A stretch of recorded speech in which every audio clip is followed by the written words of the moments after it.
Hello there. Welcome to Cabbage Patch Soap. I'm so glad you're here.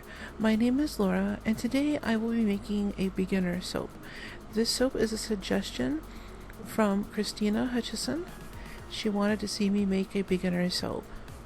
So this is the soap I've decided to make here. It's going to have one color.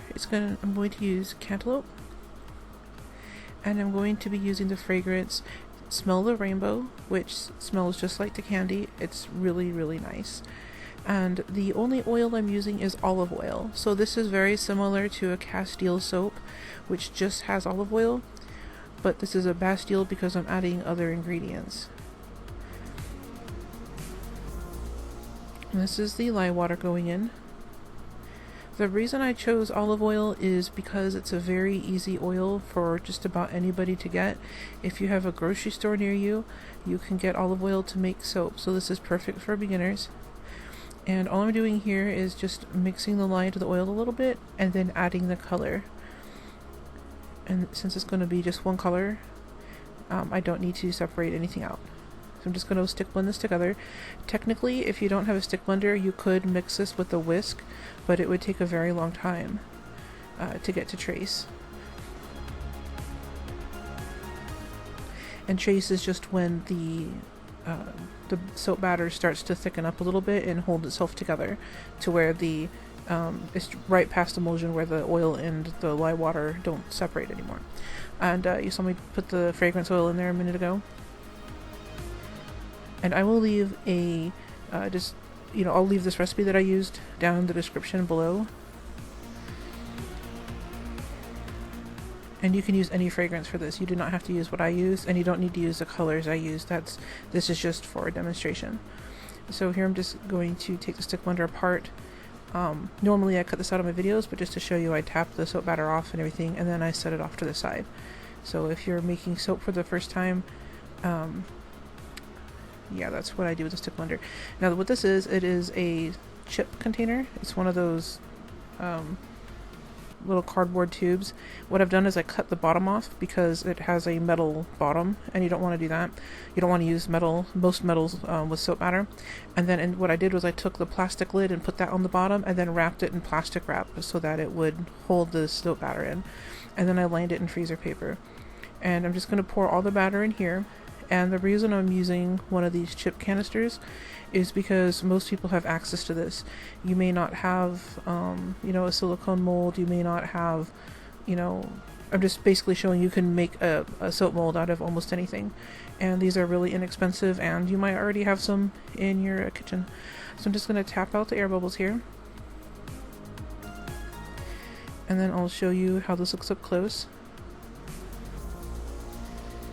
And then I will leave this on the counter for a couple of days to firm up. So this has been about 3 days here. Olive oil soaps take a lot longer to firm up than soaps that have more hard oils. And as you can see, it's not quite sliding out, so what I'm going to do is take this knife and cut the plastic off.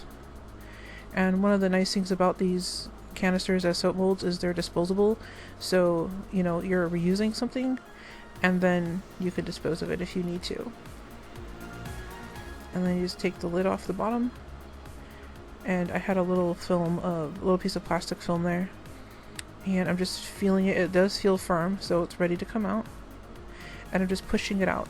Since I lined this with paper, I don't have to cut or tear the tube, so I suppose technically I could reuse it, but it's only going to last a couple of uses before it falls apart. And then here you can see it unrolled really easily. Some of the soap stuck to the paper on the very end, that's what's sticking up there, so I'm just going to push it down. And you can use anything to cut this really, you could use a knife or whatever you want, but I'm terrible at cutting. I can't cut straight lines, and I won't cut even pieces, and that's why I have the soap cutter. So I'm just going to use that since I have it. Also, I forgot to point out in the beginning of the video, you want to use gloves and protective eyewear at least when you make soap, as well as long sleeves and closed-toed shoes. That's just to protect yourself from the lye water. So this is a little end piece, and here's the first bar. So you can see the soap cutter because these are round, it dented it a little on the side, but that's fine. I can fill that in. That's not a problem. And also, because I didn't put these in the oven, you can see like a ring on the inside. It's a slightly different color than the outer side of the soap, and that's completely normal. That's just a partial gel. That means the center of the soap went through gel and the outer edge did not, and that won't really have any effect on the soap as far as, you know, how good quality it is or whether or not it works. It's just mostly aesthetic. So that's the beginner soap. It smells so nice. It smells like candy. It has a nice color. I went ahead and took some pictures of it here, but I did not bevel it or anything because, again, as a beginner soap, you may not have access to those tools. So I hope you enjoyed this video, and thank you again, Christina, for the suggestion. Because the soap takes so long to cure, it probably will not be ready for about 6 months, which is pretty average for an olive oil soap.